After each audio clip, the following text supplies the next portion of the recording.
Di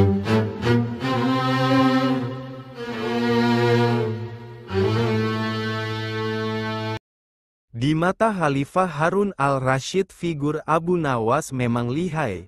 Dia tidak hanya lucu tetapi juga bijaksana sehingga tidak dapat dipandang enteng. Di satu pihak hal itu sangat membanggakan Khalifah, tetapi di lain pihak, sangat menjengkelkannya, karena ia suka kurang ajar dan tidak tahu diri. Oleh karena itu Baginda tidak pernah berhenti memeras otak untuk dapat membalas Abu Nawas. Pada suatu hari di bulan Rabiul Awal, Baginda Khalifah tersenyum simpul sendiri sambil bergumam, "Awas kau, Abu Nawas, kali ini pasti kena." Seperti biasa setiap bulan Rabiul Awal, Sultan Harun al-Rasyid menyelenggarakan acara Maulid Nabi di istana. Pada saat itu semua pembesar negeri hadir termasuk putra-putra mahkota dari negeri-negeri sekitarnya. Tapi Abu Nawas tidak tampak. "Panggil dia kemari," perintah Khalifah kepada punggawa. Setelah Abu Nawas datang menghadap, dimulailah acara hari itu.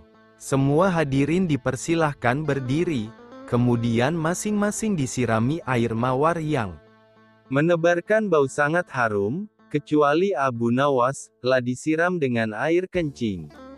Sadarlah Abu Nawas, bahwa dia dipermalukan Khalifah di depan para pembesar negeri, telah bungkam 1000 bahasa, namun di dalam hati ia berkata, "Oke, Khalifah, hari ini kau beri aku kuah, esok akan kubalas kamu dengan isinya."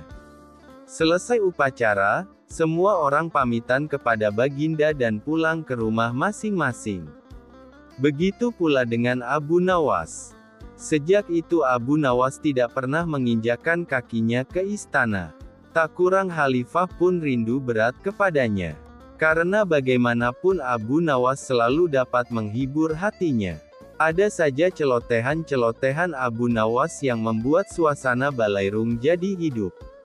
Ketika Khalifah memanggilnya, Abu Nawas tidak bersedia memenuhi panggilan itu, dengan alasan sakit, meski panggilan tersebut disampaikan terus-menerus. Setiap kali punggawa datang setiap kali itu pula Abu Nawas bilang sakitnya makin serius. Baginda pun khawatir dengan sakitnya Abu Nawas, maka ditengoknya Abu Nawas ke rumahnya diiringi beberapa orang petinggi kerajaan. Mendengar Khalifah menuju ke rumahnya, Abu Nawas buru-buru pasang aksi. Mata terpejam, badan tergeletak lemah lunglai.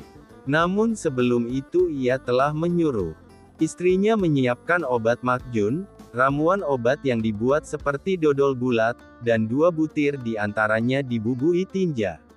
Abu Nawas menelan sebutir obat itu ketika Baginda sudah sampai di depannya. "Hai Abu Nawas, apa yang kamu telan itu?"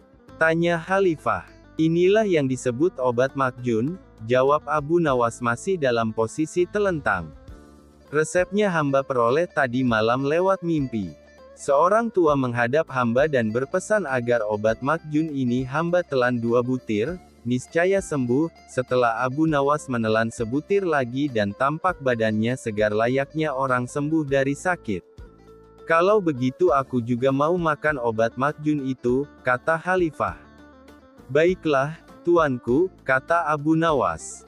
"Bila Paduka akan menelan obat ini, hendaklah berbaring seperti hamba sekarang ini, tidak boleh sambil duduk, apalagi dengan berdiri." Maka Baginda pun berbaring. "Pejamkan mata tuanku," kata Abu Nawas. Begitu mata Sultan terpejam, Abu Nawas cepat-cepat memasukkan butiran makjun itu ke mulut Khalifah. Tiba-tiba Khalifah bangkit karena obat itu menyangkut di batang tenggorokannya. Sambil membelalakan matanya, Sultan berkata keras-keras, "Hai, Abu Nawas, kamu beri aku makan tinja ya?" Maka Abu Nawas pun menghormat sambil berkata, "Dulu Baginda memberi hamba kuahnya, sekarang hamba memberi Baginda isinya. Jikalau Baginda tidak memberi hamba uang 100 dinar, kejadian ini akan hamba ceritakan kepada halayak ramai. Diam kamu, jangan ngomong kepada siapa-siapa, nanti ku beri kau uang 100 dinar, kata Khalifah. Setelah itu Khalifah dan semua pengiringnya kembali ke istana, menyiapkan pundi-pundi. Pesan bagi para hakim, bapaknya Abu Nawas adalah penghulu kerajaan Baghdad bernama Maulana. Pada suatu hari bapaknya Abu Nawas yang sudah tua itu sakit parah, dan akhirnya meninggal dunia. Abu Nawas dipanggil ke istana. Lah diperintah Sultan, Raja, untuk mengubur jenazah bapaknya itu sebagaimana adat Syekh Maulana.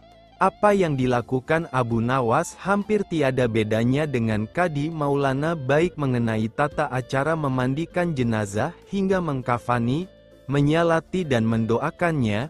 Maka Sultan bermaksud mengangkat Abu Nawas menjadi Kadi atau penghulu menggantikan kedudukan bapaknya. Namun, demi mendengar rencana sang Sultan, tiba-tiba saja Abu Nawas yang cerdas itu tiba-tiba nampak berubah menjadi gila. Usai upacara pemakaman bapaknya, Abu Nawas mengambil sepotong batang pisang dan diperlakukannya seperti kuda. Ia menunggang kuda dari batang pisang itu sambil berlari-lari dari kuburan bapaknya menuju rumahnya. Orang yang melihat menjadi terheran-heran dibuatnya. Pada hari yang lain ia mengajak anak-anak kecil dalam jumlah yang cukup banyak untuk pergi ke makam bapaknya. Dan di atas makam bapaknya itu ia mengajak anak-anak bermain rebana dan bersuka cita. Kini semua orang semakin heran atas kelakuan Abu Nawas itu. Mereka menganggap Abu Nawas sudah menjadi gila karena ditinggal mati oleh bapaknya. Pada suatu hari ada beberapa orang utusan dari Sultan Harun al-Rasyid datang menemui Abu Nawas. "Hai Abu Nawas, kau dipanggil Sultan untuk menghadap ke istana," kata wazir utusan Sultan. "Buat apa Sultan memanggilku? Aku tidak ada keperluan dengannya," jawab Abu Nawas dengan entengnya seperti tanpa beban. "Hai Abu Nawas, kau tidak boleh berkata seperti itu kepada rajamu. Hai wazir, kau jangan banyak cakap. Cepat ambil ini kudaku ini dan mandikan di sungai supaya bersih dan segar," kata Abu Nawas sambil menyodorkan sebatang pohon pisang yang dijadikan kuda-kudaan. Si wazir hanya geleng-geleng kepala melihat kelakuan Abu Nawas. "Abu Nawas, kau mau apa tidak menghadap Sultan?" kata wazir. "Katakan kepada rajamu, aku sudah tahu maka aku tidak mau," kata Abu Nawas. "Apa maksudnya Abu Nawas?" tanya wazir. Dengan rasa penasaran, "Sudah pergi sana, bilang saja begitu kepada rajamu," sergah Abu Nawas sembari menyaruk debu dan dilempar ke arah si wazir dan teman-temannya. Si wazir segera menyingkir dari halaman rumah Abu Nawas. Mereka laporkan keadaan Abu Nawas yang seperti tak waras itu kepada Sultan Harun al-Rasyid. Dengan geram Sultan berkata, "Kalian bodoh semua. Hanya menghadapkan Abu Nawas kemari saja tak becus. Ayo pergi sana ke rumah Abu Nawas, bawa dia kemari dengan sukarela ataupun terpaksa." Si wazir segera mengajak beberapa prajurit istana. Dan dengan paksa Abu Nawas dihadirkan di hadapan raja. Namun lagi-lagi di depan raja Abu Nawas berlagak pilon, bahkan tingkahnya ugal-ugalan tak selayaknya berada di hadapan seorang raja. Abu Nawas bersikaplah sopan, tegur Baginda. "Ya Baginda, tahukah Anda apa Abu Nawas?" "Baginda, terasi itu asalnya dari udang, kurang ajar kau menghinaku Nawas." "Tidak Baginda, siapa bilang udang berasal dari terasi?" Baginda merasa dilecehkan. Ia naik pitam dan segera memberi perintah kepada para pengawalnya. "Hajar dia, pukuli dia sebanyak 25 kali." Abu Nawas yang kurus kering itu akhirnya lemas tak berdaya dipukuli tentara yang bertubuh kekar. Usai dipukuli, Abu Nawas disuruh keluar istana. Ketika sampai di pintu gerbang kota, ia dicegat oleh penjaga. "Hai Abu Nawas, tempo hari ketika kau hendak masuk ke kota ini kita telah mengadakan perjanjian. Masa kau lupa pada janjimu itu? Jika engkau diberi hadiah oleh Baginda maka engkau berkata, 'Aku bagi 2, engkau 1 bagian, aku 1 bagian.' Nah, sekarang mana bagianku itu, hai penjaga pintu gerbang?" Apakah kau benar-benar menginginkan hadiah baginda yang diberikan kepadaku tadi? Lia, tentu itu kan sudah merupakan perjanjian kita. Baik, aku berikan semuanya, bukan hanya satu bagian. Wah, ternyata kau baik hati Abu Nawas. Memang harusnya begitu, kau kan sudah sering menerima hadiah dari baginda.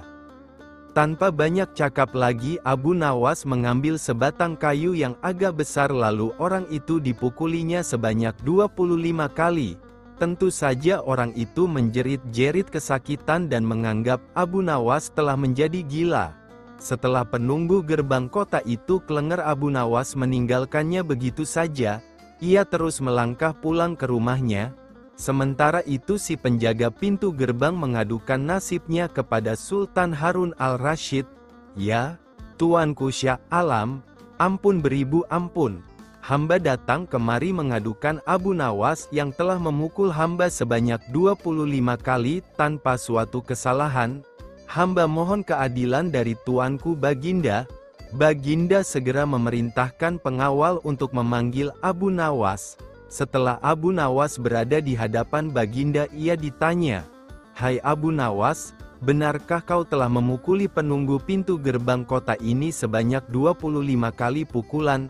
Berkata Abu Nawas, "Ampun Tuanku, hamba melakukannya karena sudah sepatutnya dia menerima pukulan itu." "Apa maksudmu? Coba kau jelaskan sebab musababnya kau memukuli orang itu?" tanya Baginda.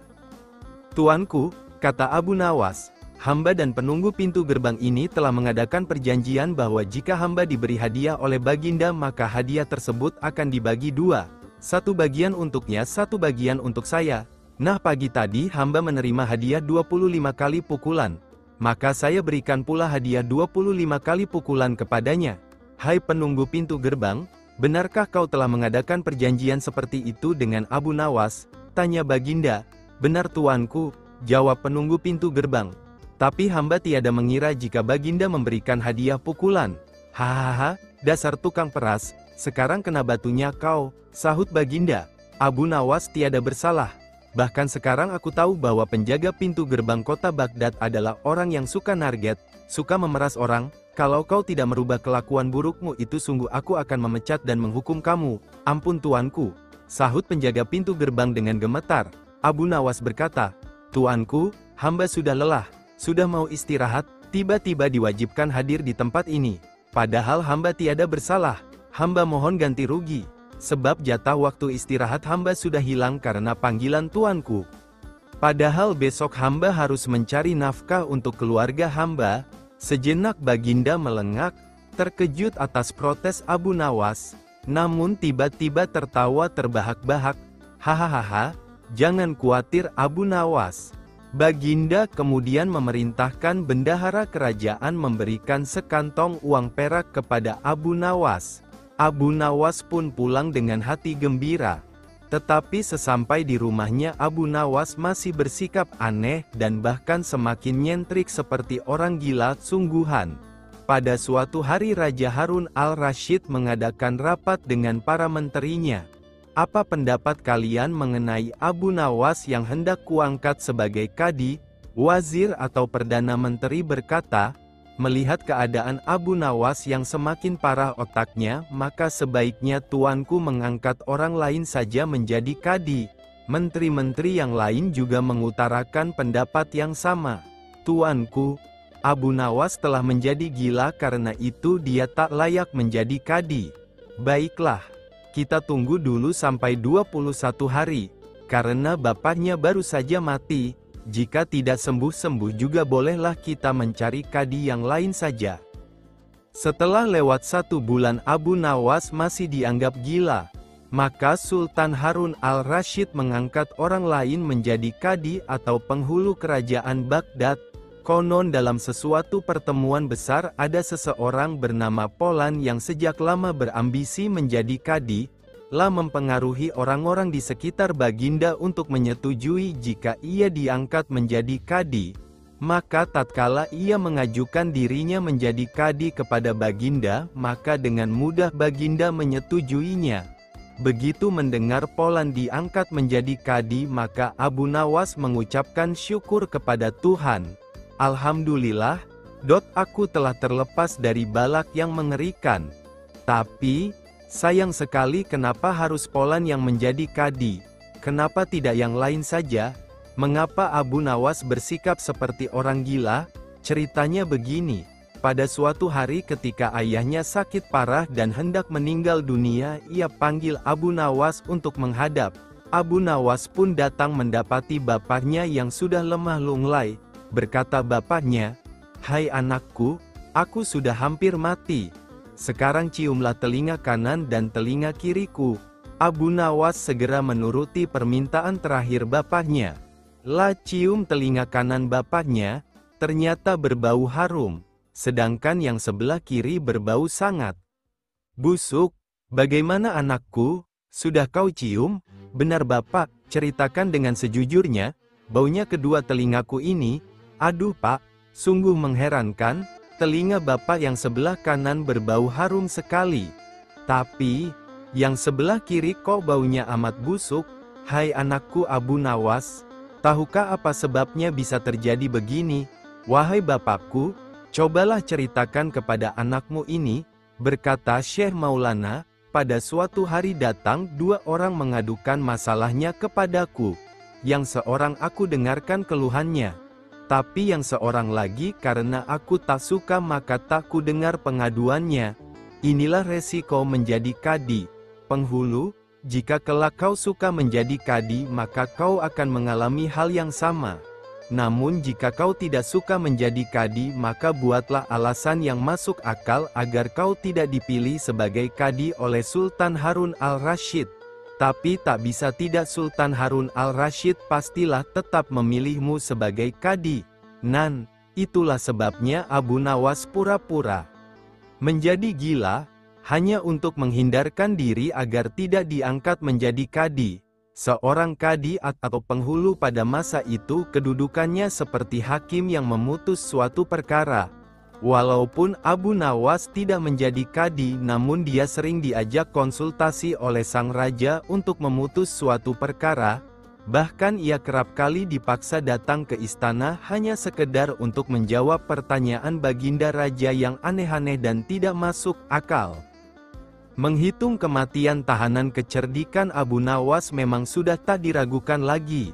Bahkan ketika Raja Harun ar-Rasyid menghadapi masalah, tak segan-segan Abu Nawas dipanggilnya untuk menyelesaikan masalah. Kali ini Abu Nawas mendapatkan tugas untuk menghitung kematian. Bagaimana cara Abu Nawas menghitungnya? Berikut kisahnya. Suatu hari, di negeri 1001 malam, Baghdad, digelarlah acara hajatan besar. Sang Raja Harun ar-Rasyid pun berniat merayakan pesta ulang tahun kerajaan bersama-sama dengan seluruh rakyatnya. Pada hari yang telah ditunggu tiba, rakyat Baghdad dikumpulkan di depan pendapa istana. Raja Harun sang penguasa berdiri dan berkata, "Wahai rakyatku yang tercinta, hari ini kita mengadakan pesta ulang tahun kerajaan. Aku akan memberi hadiah kepada para fakir miskin. Aku juga akan memberikan pengampunan kepada para tahanan di penjara dengan mengurangi hukuman menjadi setengah dari sisa hukumannya." Seru baginda kepada rakyatnya, memberi keringanan hukuman pada tahanan. Mendengar ucapan sang raja, tentu saja rakyat Baghdad bersukaria. Mereka segera berpesta bersama dan menyantap aneka makanan yang telah disediakan. Tak berapa lama kemudian, para pengawal istana membagi-bagikan hadiah kepada fakir miskin. Setelah dipastikan seluruh rakyatnya yang fakir miskin mendapatkan hadiah, raja pun memanggil para tahanan-tahanan. Pertama yang mendapatkan kesempatan adalah bernama Sofyan. "Sofyan, berapa tahun hukumanmu?" tanya baginda. "2 tahun baginda," jawab Sofyan. "Sudah berapa tahun yang kamu jalani?" tanya baginda lagi. 1 tahun baginda," jawab Sofyan. "Kalau begitu, sisa hukumanmu yang 1 tahun aku kurangi menjadi setengah tahun sehingga hukumanmu tinggal 6 bulan saja," tegas baginda. Selanjutnya, dipanggillah Ali. "Berapa tahun hukumanmu, Ali?" tanya Baginda, dengan nada yang sedih. Ali menjawab, "Mohon ampun Baginda, hamba dihukum seumur hidup," jawab Ali.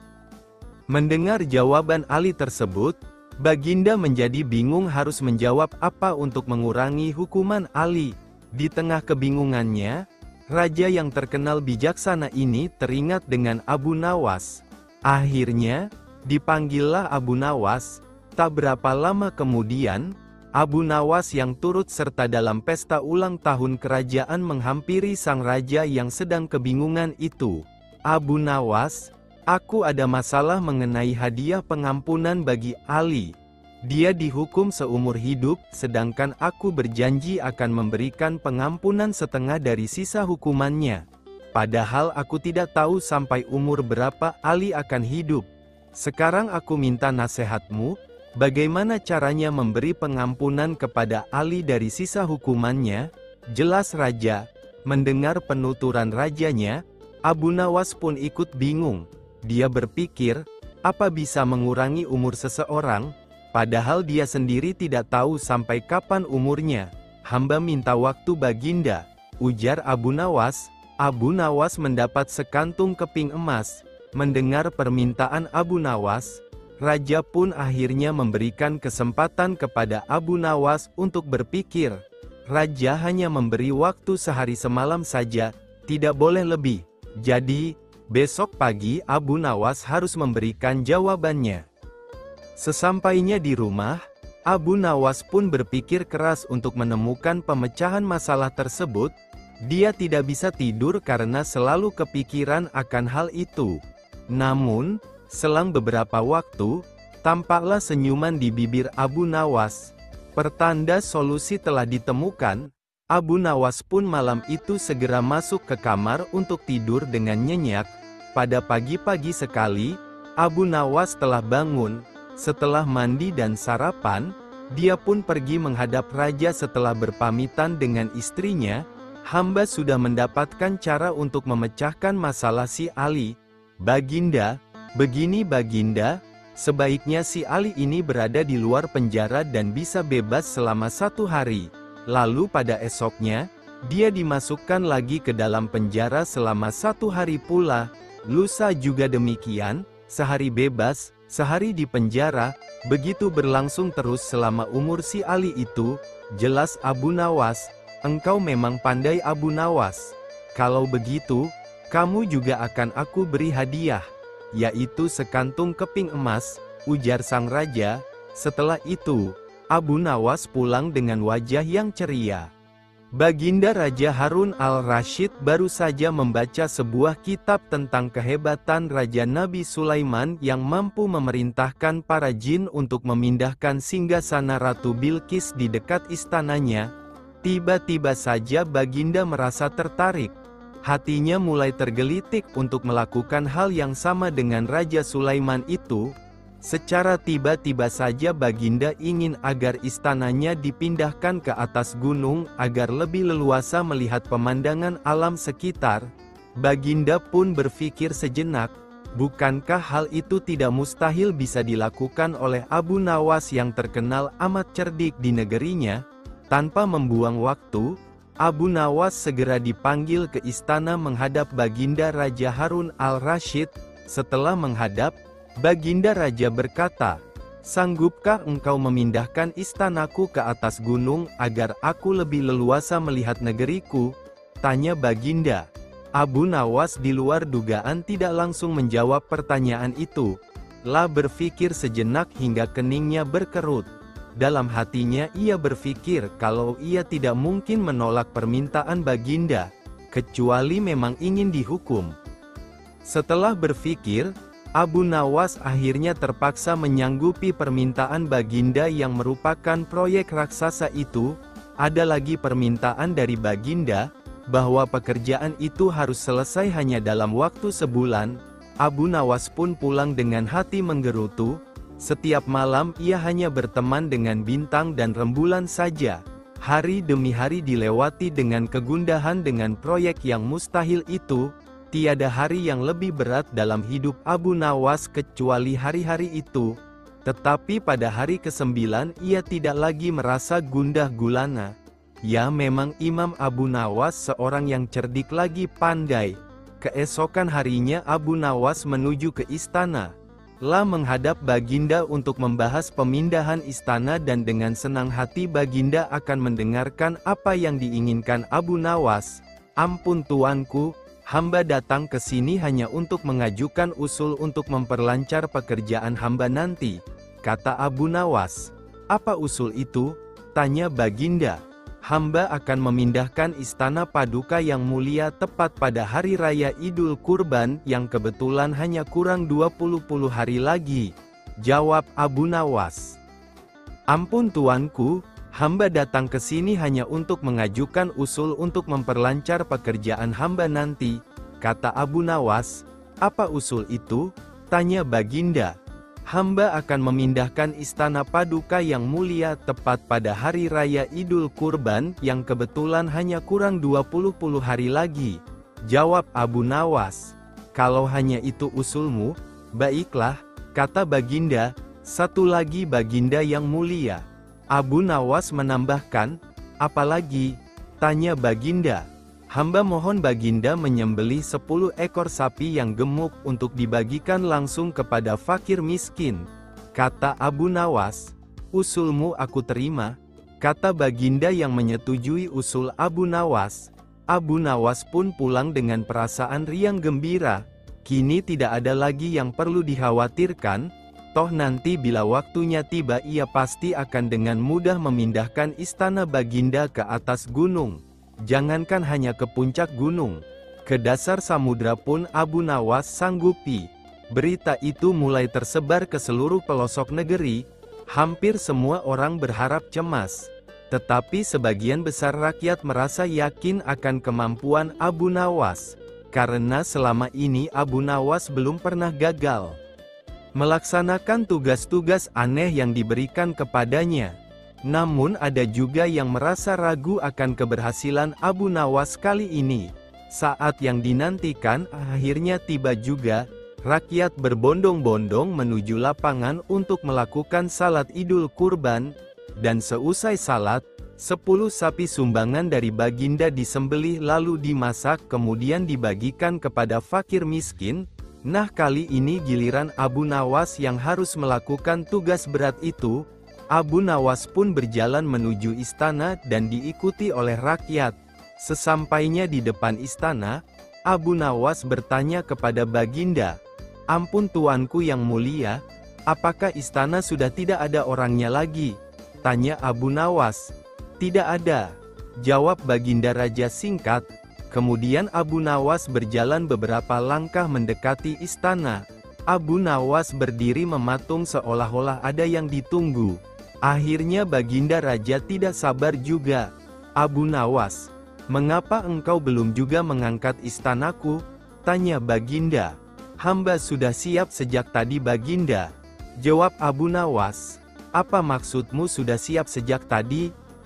"Abu Nawas, apa maksudmu sudah siap sejak tadi? Kalau engkau sudah siap, lalu apa yang engkau tunggu?" tanya Baginda dengan heran. "Hamba menunggu istana Paduka yang mulia diangkat oleh seluruh rakyat yang hadir untuk diletakkan di atas pundak hamba. Berkat hadiah setelah ini tentang kisah Abu Nawas yang memberikan hadiah kepada Paduka yang mulia ke atas gunungnya malah melaporkannya ke atasan. Jelas Abu Nawas punya cara yang unik. Baginda raja yang mendengar penjelasan para Abu Nawas ini merasa terpana. Bukan dengan melaporkannya langsung kepada sang raja, tiada mungkin seorang Abu Nawas bahkan memberinya hadiah yang menyamai kejayaan Raja Sulaiman. Itu sang hakim menjadi sadar akan perbuatan zalimnya dengan alasan yang masuk akal. Pada suatu waktu kerajaan yang dipimpin oleh Raja yang pada waktu salat ini mengalami oleh jin keadilan, dan banyak hakim yang adil meninggal dunia dan Raja salah dalam menunjuk orang sebagai hakim pengganti. Tidak beliau lakukan karena teringat akan tidak mampu menjawab kebutuhan yang merupakan raja dari segala raja yang pengganti akan dimiliki oleh seorang dan sama sekali meninggalnya Nabi Sulaiman mengetahui hukum-hukum agama, sehingga tidak aneh jika kemudian muncul berbagai kebobrokan dan penyimpangan hukum yang dilakukan para hakim. Tiadanya keadilan dan kebenaran, Semakin meluasnya korupsi dan penyalahgunaan hukum seperti telah menjadi hal yang biasa. Dalam kekuasaan tiran, ucapan penguasalah yang menjadi hukum dan kepentingan pribadi di atas segala-galanya.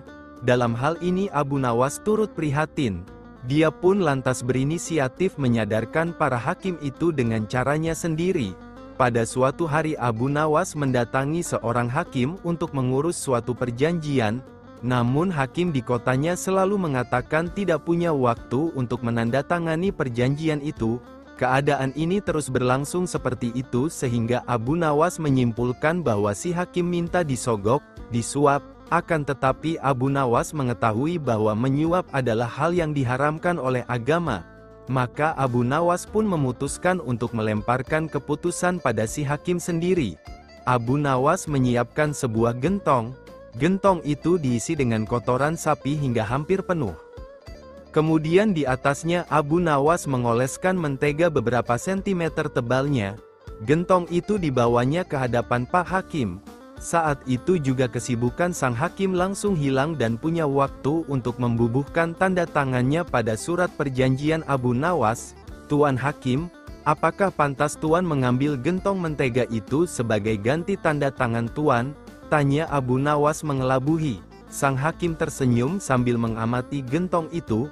"Ah, engkau jangan terlalu dalam memikirkannya," kata si hakim mulai terjebak tipu muslihat Abu Nawas.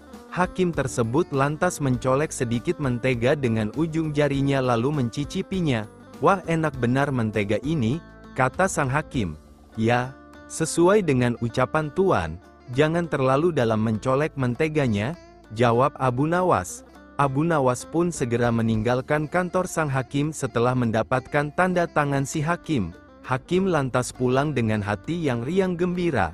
Dibawanya gentong itu lantas dipanggillah istri dan anak-anaknya untuk bersama-sama makan pemberian Abu Nawas itu.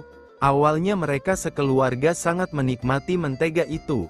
Namun begitu lapisan mentega itu habis, mereka mulai memakan kotoran sapi. "Hehehe, dasar hakim zalim. Ups, apa ini?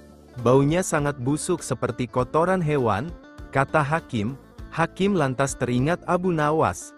Setelah berpikir panjang, ia baru sadar bahwa semua itu adalah ulah si Abu Nawas yang ingin menyadarkannya untuk meninggalkan praktek suap-menyuap dan menegakkan keadilan. Hakim itu kemudian merasa sangat bersalah atas sikapnya selama ini. Lalu mendatangi rumah Abu Nawas dan meminta maaf atas kehilafannya. Di hadapan Abu Nawas ia berjanji akan menjadi hakim yang adil. "Nah, begitu dong Pak Hakim. Jadilah hakim yang jujur dan adil. Tegakkan keadilan melalui tanganmu." Untuk Pak Abu Nawas, salut deh sudah menyadarkan Pak Hakim melalui caranya sendiri yang sangat halus dan mengena tanpa lapor ke atasan. Kisah ini mirip dengan kejadian pada masa Nabi Sulaiman ketika masih muda. Entah sudah berapa hari kasus seorang bayi yang diakui oleh dua orang ibu yang sama-sama ingin memiliki anak. Hakim rupanya mengalami kesulitan memutuskan dan menentukan perempuan yang mana sebenarnya yang menjadi ibu bayi itu. Karena kasus berlarut-larut, maka terpaksa hakim menghadap Baginda Raja untuk minta bantuan. Baginda pun turun tangan. Baginda memakai taktik rayuan. Baginda berpendapat mungkin dengan cara-cara yang amat halus. Salah satu wanita itu ada yang mau mengalah. Tetapi kebijaksanaan Baginda Raja Harun al-Rasyid justru membuat kedua perempuan makin mati-matian saling mengaku bahwa bayi itu adalah anaknya. Baginda pun akhirnya berputus asa. Mengingat tak ada cara-cara lain lagi yang bisa diterapkan, Baginda memanggil Abu Nawas. Abu Nawas hadir menggantikan hakim. Abu Nawas tidak mau menjatuhkan putusan pada hari itu melainkan menunda sampai hari berikutnya. Semua yang hadir yakin Abu Nawas pasti sedang mencari akal seperti yang biasa dilakukan, padahal penundaan itu hanya disebabkan Algojo tidak ada di tempat. Keesokan hari sidang pengadilan diteruskan lagi. Abu Nawas memanggil Algojo dengan pedang di tangan. Abu Nawas memerintahkan agar bayi itu diletakkan di atas meja. "Apa yang akan kau perbuat terhadap bayi itu?" kata kedua perempuan itu saling memandang. Kemudian Abu Nawas melanjutkan dialog. Sebelum saya mengambil tindakan, apakah salah satu dari kalian bersedia mengalah dan menyerahkan bayi itu kepada yang memang berhak memilikinya? Tidak. Bayi itu adalah anakku, kata kedua perempuan itu serentak. Baiklah, kalau kalian memang sungguh-sungguh sama menginginkan bayi itu dan tidak ada yang mau mengalah, maka saya terpaksa membelah bayi itu menjadi dua sama rata, kata Abu Nawas mengancam. Perempuan pertama girang bukan kepalang, sedangkan perempuan kedua menjerit-jerit histeris, "Jangan, tolong jangan dibelah bayi itu, biarlah aku rela bayi itu seutuhnya." Abu Nawas menduduki singgasana raja. Kecerdikan akal dan pikiran Abu Nawas sudah tersebar di seluruh penjuru kerajaan yang dipimpin oleh Raja Harun ar-Rasyid. Bahkan raja sendiri pun mengakui kehebatan Abu Nawas hingga mengajaknya tinggal di istana. Raja Harun telah memberikan kebebasan kepada Abu Nawas untuk keluar masuk istana tanpa prosedur yang berbelit. Dengan hadirnya Abu Nawas di istana, maka raja dapat setiap saat meminta pertimbangan, pendapat kepada Abu Nawas dalam setiap keputusannya, sebagai penasehat kerajaan. Namun, tampaknya kali ini Abu Nawas mulai bosan tinggal di istana. Ia tidak terbiasa dengan hidup berfoya-foya, meskipun semua yang diinginkan selalu tersedia. Namun Abu Nawas memilih ingin tinggal di luar istana. Ia rindu sekali untuk menggarap sawah dan merawat hewan ternaknya. Dari sinilah kemudian muncul dalam pikiran Abu Nawas untuk keluar dari istana. Diputarlah otaknya untuk mencari alasan agar ia bisa keluar. Setelah semalaman dipikirkan, Abu Nawas menemukan cara jitu untuk keluar dari lingkungan istana. Pada keesokan harinya, ia sengaja bangun pagi-pagi sekali kemudian pergi ke ruang utama istana. Saat itu suasana masih sepi, hanya terdapat beberapa pengawal. Raja Harun sendiri masih terbaring di tempat tidurnya. Pada saat Abu Nawas itulah Abu Nawas mendekati singgasana raja dan mendudukinya. Tak hanya itu saja, Abu Nawas juga mengangkat kaki dan menyilangkan salah satu kakinya seolah-olah dialah rajanya. Melihat kejadian itu, beberapa pengawal kerajaan terpaksa menangkap Abu Nawas. Mereka menilai bahwa siapapun tidak berhak duduk di singgasana raja kecuali Raja Harun sendiri. Barang siapa yang menempati tahta raja, termasuk dalam kejahatan yang besar dan hukuman mati yang diberikan. Para pengawal menangkap Abu Nawas kemudian menyeretnya turun dari tahta dan memukulinya. Mendengar teriakan Abu Nawas yang kesakitan, raja menjadi terbangun dan menghampirinya. "Wahai pengawal, apa yang kalian lakukan?" tanya raja. "Ampun Baginda, Abu Nawas telah lancang. Duduk di singgasana paduka, kami terpaksa menyeret dan memukulinya," jawab salah seorang pengawal. Sesaat setelah itu, Abu Nawas tiba-tiba saja menangis. Tangisannya sengaja ia buat kencang sekali sehingga banyak menyita perhatian penduduk istana lainnya. "Benarkah yang dikatakan pengawal itu wahai Abu Nawas?" kata Raja Harun. "Benar paduka," jawab Abu Nawas. Raja sangat terkejut dengan penuturan Abu Nawas itu. Jika sesuai peraturan yang ada, Abu Nawas akan dikenai hukuman mati. Namun, Raja Harun tak sampai hati melaksanakannya mengingat begitu banyak jasa yang diberikan Abu Nawas kepada kerajaan. "Sudahlah, tak usah menangis, jangan khawatir, aku tidak akan menghukummu. Cepat hapus air matamu," ucap sang raja. "Wahai Baginda, bukan pukulan mereka yang membuatku menangis. Aku menangis karena kasihan terhadap paduka," kata Abu Nawas yang membuat raja tercengang oleh ucapan itu. "Engkau mengasihaniku?" tanya Raja Harun. "Mengapa engkau harus menangisiku?" kata raja lagi. Abu Nawas menjawab, "Wahai raja, aku cuma duduk di tahtamu sekali, tapi mereka telah memukuliku dengan begitu keras. Apalagi paduka telah menduduki tahta selama 20 tahun, pukulan seperti apa yang akan paduka terima?" "Aku menangis karena memikirkan nasib paduka yang malang," jawab Abu Nawas. Jawaban itu membuat raja tak bisa berbuat apa-apa. Tak menyangka Abu Nawas menjual harga dirinya di depan banyak pengawal. Oleh karena itu, Raja Harun hanya menghukum Abu Nawas untuk dikeluarkan dari istana. "Baiklah jika demikian, Mulai detik ini kamu harus keluar dari istanaku, kata raja sedikit geram. Terima kasih Paduka, memang itulah yang saya kehendaki, balas Abu Nawas sambil menyalami Raja Harun untuk kemudian pamit keluar dari istana. Abu Nawas lebih kaya dari Tuhan. Ini kisah tauladan dari sang cerdik Abu Nawas tentang betapa kayanya dia, dan bahkan lebih kaya dari Tuhan Allah SWT.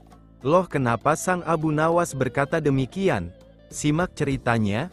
Pada suatu saat di negeri tempat tinggal Abu Nawas, diadakanlah pertemuan antar raja-raja dari negara tetangga. Sang Abu Nawas pun ikut pula dalam pertemuan itu karena dia adalah sebagai penasehat raja. Dalam pertemuan itu salah satu tema yang dibicarakan adalah mengenai kekayaan. Tak bisa dibayangkan raja-raja zaman dahulu memang kaya raya. Para raja saling bercerita mengenai kekayaan yang dimiliki termasuk istana dan yang akan dibangun setelah pertemuan itu usai. Ada raja yang memiliki kebun yang luas dengan hiasan permata, danau yang indah gemerlapan, kolam-kolam yang indah, gedung dan istana dan sebagainya. Semua orang yang mendengar penuturan raja-raja itu berdecak kagum kecuali Abu Nawas. Malah Abu Nawas berusaha mengingatkan dan menyadarkan mereka dari melimpahnya harta dunia yang fana ini. Sang Abu Nawas berkata kepada mereka, "Kalau harta aku melihat ke bawah tetapi kalau agama aku melihat ke atas." "Apa maksudnya itu?" tanya beberapa raja. "Kalau tentang harta maka lihatlah orang yang lebih miskin, niscaya engkau akan bersyukur. Karena dengan rasa syukur maka kalian akan memperoleh nikmat yang lebih banyak. Tapi kalau amal, maka lihatlah orang yang lebih bertakwa daripada kalian, niscaya kalian akan bertambah rajin untuk beribadah kepada Allah SWT." Jelas Abu Nawas. Mendengar penjelasan Abu Nawas tersebut, orang-orang mulai sadar akan apa yang telah mereka miliki dan mereka banggakan. Bahkan banyak dari mereka bahwa ucapan Abu Nawas itu adalah benar. Akan tetapi mereka tiba-tiba terkejut dengan pernyataan Abu Nawas. "Aku itu lebih kaya dari Tuhan," ucap Abu Nawas spontan. Tentu saja ucapan Abu Nawas itu mendapat tanggapan yang luar biasa. Kaget. Tidaklah heran jika seisi ruangan pertemuan heboh. Dibuatnya, ada sebagian yang bilang kalau Abu Nawas berkata bohong, ada yang bilang kalau Abu Nawas berani berkata demikian memang tiada buktinya. Sebagian lagi tidak percaya, sebagian lagi punya keyakinan bahwa Abu Nawas mempunyai maksud tertentu di balik kata-katanya, karena Abu Nawas bikin heboh pertemuan. Akhirnya Baginda Raja memerintahkan prajuritnya untuk menangkap Abu Nawas. Setelah ditangkap, Abu Nawas dihadapkan ke Baginda Raja. "Benarkah kamu mengatakan bahwa kamu lebih kaya dari Tuhan?" tanya Raja. "Benar Tuanku yang mulia," jawab Abu Nawas. "Apa maksudmu kamu lebih kaya dari Tuhan?" tanya Raja Harun. "Karena kenyataannya hamba memang demikian," jawab Abu Nawas dengan santainya. "Sanggupkah kamu membuktikan perkataanmu?" tanya Raja. "Sanggup Tuanku," jawab Abu Nawas. "Apa sanksinya bila ternyata kamu tidak sanggup membuktikannya?" tanya Raja Harun. "Hamba akan rela dihukum oleh Tuanku," jawab Abu Nawas. "Nah sekarang buktikanlah," perintah Raja. "Baginda yang mulia, bukankah Tuhan kita itu tidak mempunyai anak dan juga tidak diperanakkan? Sedangkan hamba ini mempunyai anak dan ibu karena hamba hanyalah makhluk, bukan sang Khalik," jawab Abu Nawas. Mendengar penuturan Abu Nawas tersebut, Raja Harun al-Rasyid merasa puas. Bahkan sang raja malah memerintah kepada Abu Nawas agar menyebarluaskan opini tersebut kepada seluruh penduduk. Lolos lagi si Abu Nawas dari hukuman raja. Mari kawan kita petik dan ambil hikmahnya dari nasihat sang Imam Abu Nawas ini. Siapa Abu Nawas? Abu Nawas merupakan sosok yang piawai dalam mengatasi berbagai persoalan rumit dengan style yang humor. Ada yang meyakini bahwa dari kesederhanaannya, ia adalah seorang guru sufi namun ia tetap dekat dengan rakyat jelata dan bahkan selalu membela rakyat yang lemah. Memang sih seharusnya postingan "Siapa Abu Nawas?" ini menjadi postingan awal ini, namun tak ada salahnya diposting di tengah-tengah. Siapa sebenarnya Abu Nawas? Abu Nawas memang pernah hidup di dunia ini, namun entahlah kalau style humor dan cerita kecerdikan yang beliau lakukan, hingga saat ini kisah Abu Nawas memang tak ada matinya. Banyak penulis yang menceritakan dongeng baru mengenai Abu Nawas secara Islami. Yang jelas, kita ambil segala sesuatu yang baik untuk kita jadikan teladan dan yang buruk kita buang jauh-jauh tentang cerita Abu Nawas ini. Abu Nawas ini adalah orang Persia yang dilahirkan pada tahun 750 Masehi di Ahwas. Beliau meninggal dunia pada tahun 819 Masehi di kota Baghdad. Setelah dewasa ia belajar ilmu agama, bahasa Arab dan bergaul dengan orang Baduy padang pasir. Karena pergaulannya itu, ia pandai berbahasa Arab dan adat istiadat serta kegemaran orang Arab. La juga pandai bersyair, berpantun dan menyanyi. La sempat pulang ke negerinya, namun pergi lagi ke Baghdad bersama ayahandanya dan keduanya menghambakan diri kepada Sultan Harun al-Rasyid, Raja Baghdad pada saat itu. Bapaknya Abu Nawas, bernama Maulana, bekerja di kerajaan Baghdad sebagai kadi. Kadi Maulana panggilan ayahandanya. Memang kedua tokoh ini tak bisa dipisahkan karena selalu saja menarik untuk disimak kisah-kisahnya yang menghibur hati. Itulah sekelumit tentang siapa Abu Nawas sebenarnya, tentang cerita, kisah, dongeng yang terbaca di sini bukanlah kisah yang sebenarnya. Walaupun mungkin ada yang mirip dengan kejadian yang asli dialami oleh Abu Nawas sendiri. Mari kita ambil hikmahnya saja, akan lebih baik untuk kita semua daripada mencari kambing hitam. Maaf untuk semua bila mana ada kesalahan. Wallahu a'lam. Al-Kisah, pada suatu malam dalam tidurnya Baginda Raja Harun al-Rasyid bermimpi bertemu seorang lelaki tua. Dalam mimpinya laki-laki itu tua berpesan kepadanya jika negeri yang dipimpinnya akan ditimpa musibah. Oleh sebab itu, agar dapat menghindari bencana itu, ia harus mengusir seorang penduduk negerinya yang bernama Abu Nawas. Esoknya setelah ia terbangun Baginda Raja mulai gelisah hatinya mengingat mimpi yang dialami semalam. Ia kemudian memerintahkan kepada pesuruhnya untuk menghadirkan Abu Nawas ke istana. Tatkala Abu Nawas telah berada di istana, Baginda kemudian berkata kepada Abu Nawas, "Hai Abu Nawas, semalam aku bermimpi yang sangat aneh, dan aku merasakan jika mimpi itu adalah suatu pertanda buruk bagi negeriku. Dalam mimpiku aku bertemu seorang laki-laki tua yang memakai pakaian serba putih. Ia mengatakan kepadaku jika negeri ini akan ditimpa bencana yang sangat besar. Agar itu tidak terjadi, ia berpesan agar aku mengusir seorang rakyatku dari negeri ini yang bernama Abu Nawas. Dan ia juga mengatakan jika Abu Nawas itu ingin kembali maka hendaklah dia tidak berpijak di atas bumi atau mengendarai tunggangan apapun, tapi jika ia tidak bisa melakukan seperti itu maka ia tidak boleh lagi kembali ke negeri ini. Oleh sebab mimpi itu maka aku yakin ada sebuah kesialan atas dirimu. Maka aku memutuskan untuk mengusirmu dari negeri ini," kata Baginda. Dengan perasaan yang berkecamuk setelah mendengarkan perintah Baginda Raja atas pengusiran dirinya, Abu Nawas kemudian meninggalkan istana dan kembali ke rumah. Ia menceritakan kepada istrinya tentang apa yang telah dititahkan Raja kepadanya. Istrinya merasa sangat sedih. Abu Nawas kemudian pergi meninggalkan keluarganya dengan bekal yang dibawa seadanya. Ketika dalam perjalanan ia terus memohon kepada Tuhan agar diberi petunjuk, ia pun terus memutar otaknya agar dapat keluar dari masalah itu. Abu Nawas terus berjalan tanpa tujuan yang pasti hingga ia berada di sebuah negeri.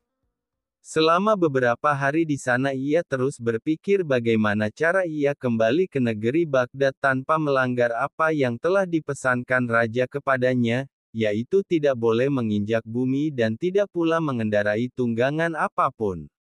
Bukan Abu Nawas namanya jika ia memiliki keputusasaan.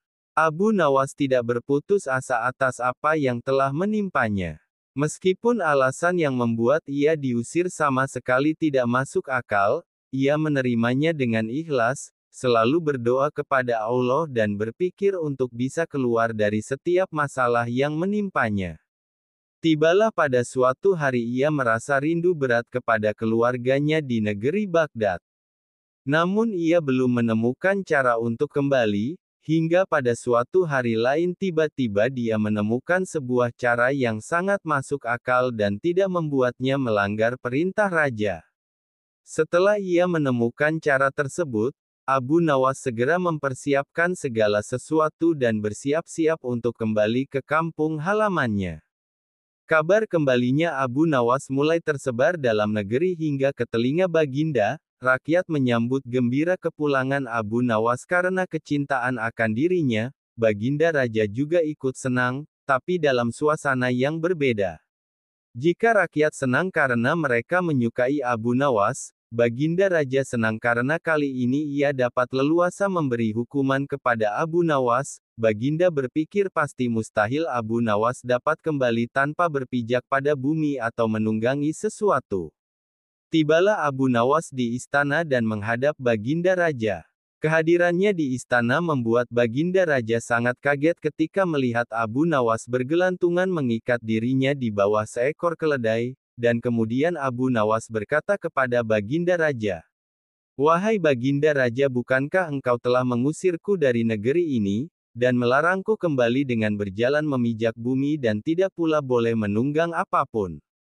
Maka oleh sebab itu aku telah kembali dengan tidak memijak pada bumi dan tidak pula menunggung apapun, kecuali aku bergelantungan di bawah perut keledai."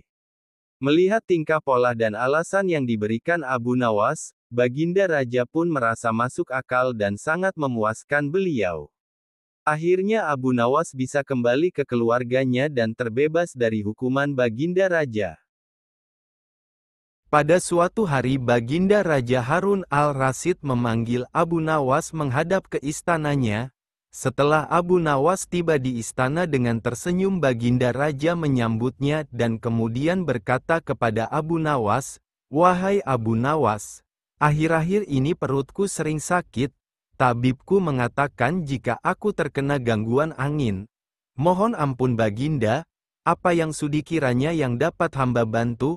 tanya Abu Nawas kepada Baginda Raja. Baginda lalu menjawab, "Aku menginginkan agar kamu dapat menangkap angin untuk dipenjarakan, karena ia telah berani menggangguku, dan aku memberimu waktu selama 3 hari untuk membawa angin ke hadapanku," kata Baginda kepada Abu Nawas. Abu Nawas kemudian pergi meninggalkan istana untuk melaksanakan titah Baginda Raja. Namun ia sangat kebingungan dan berpikir bagaimana ia bisa menangkap angin untuk dipenjarakan, sedang angin merupakan sesuatu yang tidak dapat dilihat oleh kasat mata. Kali ini sungguh aneh permintaan Baginda, tiada henti-hentinya menjebak dirinya. Nampaknya kali ini Baginda akan berhasil mendapatkan celah untuk menghukum dirinya, pikir Abu Nawas. Tapi Abu Nawas tidak putus asa. Ia terus berpikir mencari jalan keluar walaupun menangkap angin merupakan suatu pekerjaan mustahil. Karena ia bukanlah suatu benda yang dapat disentuh dan sama sekali tidak dapat dilihat meski keberadaannya ada di mana-mana. Sudah 2 hari berjalan sejak perintah Baginda, Abu Nawas belum juga berhasil menangkap angin maupun menemukan cara untuk menangkapnya. Hingga hari ketiga ketika ia sedang berjalan-jalan dengan hati yang hampir berserah diri menerima hukuman Baginda, tiba-tiba ia teringat akan kisah Aladin dan jinnya yang terkurung di dalam lampu ajaib. Abu Nawas pun menemukan ide yang akan menyelamatkan dirinya dari hukuman Baginda Raja. Ia sangat gembira segera berlari pulang ke rumah mempersiapkan semua keperluan untuk menghadap sang Baginda Raja. Setelah semuanya siap, Abu Nawas langsung menuju istana untuk menghadap. Di sana Baginda Raja telah menunggu ingin melihat hasil kerjanya. Baginda Raja langsung bertanya kepada Abu Nawas, "Wahai Abu Nawas, sudahkah engkau melaksanakan perintahku untuk menangkap dan memenjarakan angin?" "Sudah Baginda Raja," jawab Abu Nawas. Coba perlihatkan. Aku sangat ingin melihat hasil kerjamu, kata Baginda.